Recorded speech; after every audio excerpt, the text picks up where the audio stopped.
আমি অ্যাডভোকেট সালমা আক্তার ডলি, ঢাকা জজ কোর্ট। তো আমরা সুনির্দিষ্ট প্রতিকার আইন নিয়ে একটু আলোচনা করতেছিলাম। তো আজকে হচ্ছে যে আমরা সুনির্দিষ্ট প্রতিকার আইনের 19 আর 29 ধারাটা একসাথে পড়ব। কারণ হচ্ছে এই 19 ধারা আর 29 ধারা যদি আমরা একসাথে পড়ি তাহলে আমাদের বোঝার ক্ষেত্রে সুবিধা হবে। আচ্ছা, যাই হোক, শুরু করা যাক। তো সুনির্দিষ্ট প্রতিকার আইনের আপনার 19 ধারা বলা হয়েছে যে কতিপয় বিশেষ ক্ষেত্রে ক্ষতিপূরণের প্রদানের ক্ষমতা। ঠিক আছে?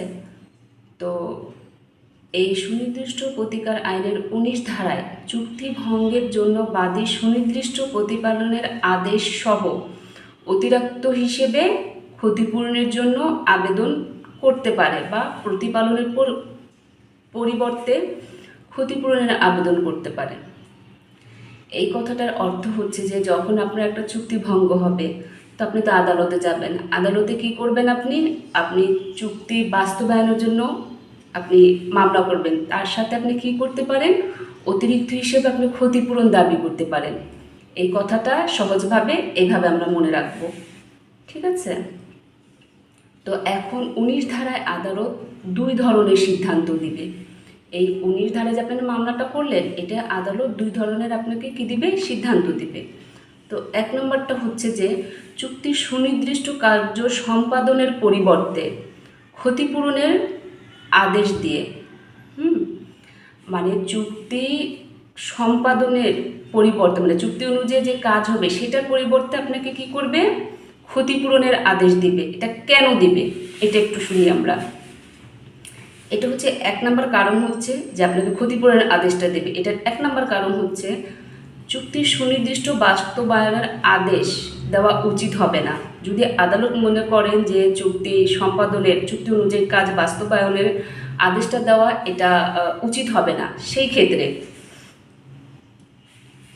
বাদী ও বিবাদীর মধ্যে একটা চুক্তি ছিল যা বিবাদী ভঙ্গ করছে এবং যার জন্য বাদী ক্ষতিপূরণ পাওয়ার অধিকারী, তখন আদালত চুক্তি সুনির্দিষ্ট কার্য সম্পাদনের পরিবর্তে ক্ষতিপূরণ প্রদানের আদেশ দেবে। এই কথাটার অর্থ হচ্ছে যে যখন আদালত দেখবে বাদী আর বিবাদীর মধ্যে একটা চুক্তি হয়েছে, হ্যাঁ, তো সেই চুক্তি বাস্তবায়ন ছাড়া বাদীর ক্ষতি হয়েছে, তাহলে আদালত কী করবে? বাস্তবায়নের দরকার নেই, যে ক্ষতিটা হয়েছে সেই ক্ষতিপূরণের জন্য আদালত আদেশ দেবে। আমরা সহজভাবে আমরা একটু বুঝবো আর সহজভাবে আমরা মনে রাখবো। এটা হচ্ছে 1 নম্বর কারণ।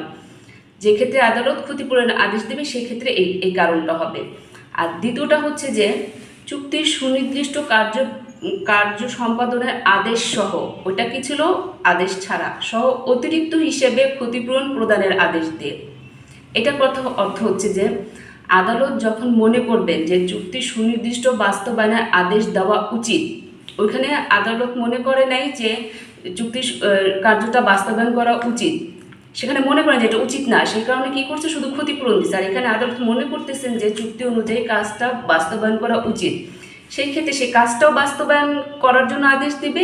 আর এতদিন যে কাজটা বাস্তবায়ন হয় নাই, বাদী যে একটু ক্ষতি হয়েছে, সেই অতিরিক্ত হিসেবে ক্ষতিপূরণটাও দেওয়ার জন্য আদালত আদেশ করবে। এই আমরা সহজভাবে মনে রাখবো, এত কঠিনের কিছুই নাই। ঠিক আছে? তো একটা উদাহরণ দেই। ক নামক একটি ব্যক্তি 100 মণ গম ক্ষয়ের নিকট বিক্রি করার চুক্তি করে। ক নামক একটা ব্যক্তি ক্ষয়ের কাছে 100 মণ গম বিক্রি করবে। এটার জন্য দুজনের সাথে একটা চুক্তি হইল। ঠিক আছে? এখন কোনো কিছু কারণ ছাড়াই খকে গমটা সরবরাহ করে নাই। ওই যে ক যে বিক্রয় চুক্তিটা করলো, ক সে চুক্তি অনুযায়ী কোনো কারণ ছাড়াই খকে সে গমটা আর দেয় নাই। ঠিক আছে? এই ক্ষেত্রে ক্ষয়ের প্রতিকার কি হবে? কত বলছিল তোমার কাছে আমি 100 মণ গম বিক্রি করব, সে কথা অনুযায়ী চুক্তিও হইল, এখন কত তাকে গমটা দিল না, এখন খ কি প্রতিকারটা পাবে? এই ক্ষেত্রে খ ক্ষতিপূরণ লাভ করতে পারে। হ্যাঁ, এখন প্রশ্ন হচ্ছে খ কেন ক্ষতিপূরণ লাভ করবে? আমি সবসময় বলে আসতেছি, যখন স্থাবর সম্পত্তি হবে, স্থাবর সম্পত্তি হলে ওই কাজটাই করতে হবে। আর অস্থাবর সম্পত্তির ক্ষেত্রে তখন আপনি ক্ষতিপূরণ পেতে পারবেন। হ্যাঁ, কারণ এটা কাজ না করলেও এটা অস্থাবর সম্পত্তি, গম তো নষ্ট হয়ে যেতে পারে বা সরবরাহ করলে করলো, না করলে না করলো। এখন এটা তো একটা ক্ষতিপূরণ আমরা দাবি করতেই পারি। অস্থাবর সম্পত্তি মানে সময় সবসময় ক্ষতিপূরণ পাওয়া যাবে। তাই যেহেতু গম একটা অস্থাবর সম্পত্তি, সেক্ষেত্রে ক্ষয়ের প্রতিকার হচ্ছে কি ক্ষতিপূরণ পাবে। একদম সহজভাবে আমরা মনে রাখবো, ঠিক আছে। এখন হচ্ছে যে এই যে আমি কথাটা বললাম, হ্যাঁ, উদাহরণে যে কথাটা আমি যেভাবে বললাম, এখন এখানে ব্যাখ্যা কি দেওয়া আছে যে গম যে সে ক্ষতিপূরণ পাবে, সেটা দেখি আমার ব্যাখ্যার সাথে এটা ব্যাখ্যা মিল আছে কিনা। এখানে ব্যাখ্যা দেখা যাচ্ছে যে 100 মণ গম ক্ষয়ের নিকট বিক্রি করার চুক্তি করার পরে কোনো কারণ ছাড়াই উক্ত গম সরবরাহ করেন। একটু আগে আমি যেটা বললাম, হ্যাঁ, এখানে চুক্তি সুনির্দিষ্ট বাস্তবায়ন করা যাবে না, কারণ যেহেতু এটা অস্থাবর সম্পত্তি। আমি একটু আগেই বলছি যে অস্থাবর সম্পত্তি ক্ষেত্রে ক্ষতিপূরণ পাওয়া যাবে। এই কারণে আর্থিক ক্ষতিপূরণ প্রদানের মাধ্যমে খকে আদালত প্রতিকার দিবেন, ঠিক আছে। এটা হচ্ছে যে সহজভাবে মনে রাখার উপায়। আর হচ্ছে যে আমরা এই 19 ধারার সাথে আমরা 29 ধারা পড়ব। কেন পড়বো এটা পরে বুঝবো, আগে পড়ি। তো 29 ধারা হচ্ছে যে খারিজের পর, খারিজ তো বুঝি, মামলা খারিজ হয়ে যায় না, সেটাই। খারিজের পর চুক্তি ভঙ্গের মামলা দায়েরের প্রতিবন্ধকতা। এটা কেন বলতেছে, এটা একটু, এটার অর্থটা আমরা একটু বুঝবো। যে সুনির্দিষ্ট প্রতিকার আইনের 19 ধারা অনুযায়ী, সেই 19 ধারা অনুযায়ী চুক্তির সুনির্দিষ্ট প্রতিপালনের মোকদ্দমা দায়েরের সময় চুক্তি ভঙ্গের জন্য বাদী ক্ষতিপূরণ দাবি করতে পারে।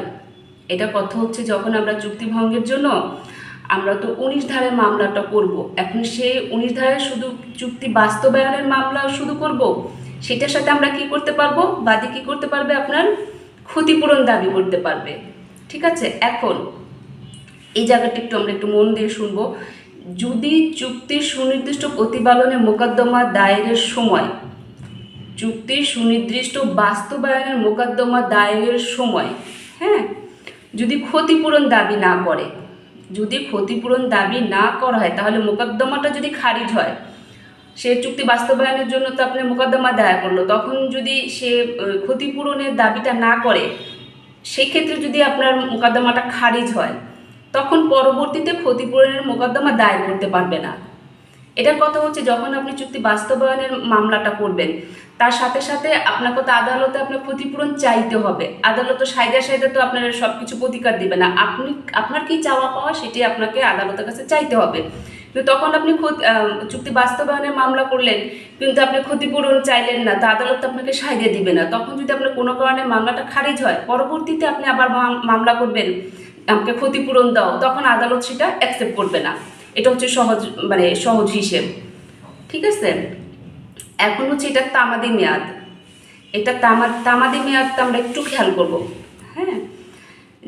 যে ক্ষেত্রে চুক্তি ভঙ্গের জন্য চুক্তির সুনির্দিষ্ট প্রতিপালন ছাড়া, যে ক্ষেত্রে চুক্তি ভঙ্গের জন্য প্রতিপালনের ছাড়া শুধু চুক্তি ভঙ্গের ক্ষেত্রে ক্ষতিপূরণ ছাড়া শুধু মামলা দায়ের করে, মানে এখানে শুধু আপনার চুক্তি বাস্তবায়নের জন্য আপনি মামলাটা করবেন, সেক্ষেত্রে আপনার তামাদি মেয়াদ, এখানে আপনি কোনো ক্ষতিপূরণ চাচ্ছেন না, সেক্ষেত্রে আপনার তামাদি মেয়াদ থাকবে কি 3 বছর। আর যে ক্ষেত্রে আপনি চুক্তির প্রতিপালন সহ আপনি ক্ষতিপূরণ সহ, ওখানে কি 3 বছর কেন পাইছেন, আপনি 3 বছর আপনি পাইছেন হচ্ছে যে আপনি কোনো ক্ষতিপূরণ জানেন, শুধু চুক্তি বাস্তবায়নের জন্য আপনি মামলাটা করবেন, সেক্ষেত্রে আপনি 3 বছর পাবেন। আর যে ক্ষেত্রে আপনি ক্ষতিপূরণ সহ, হ্যাঁ, চুক্তি বাস্তবায়নের মামলাটা করবেন, সেক্ষেত্রে আপনার তামাদি মেয়াদ 1 বছর। একবার আমরা সহজভাবে মনে রাখবো, যে ক্ষেত্রে আমরা ক্ষতিপূরণ সহ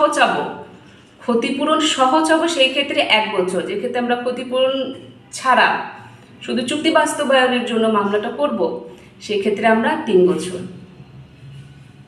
থ্যাংক ইউ।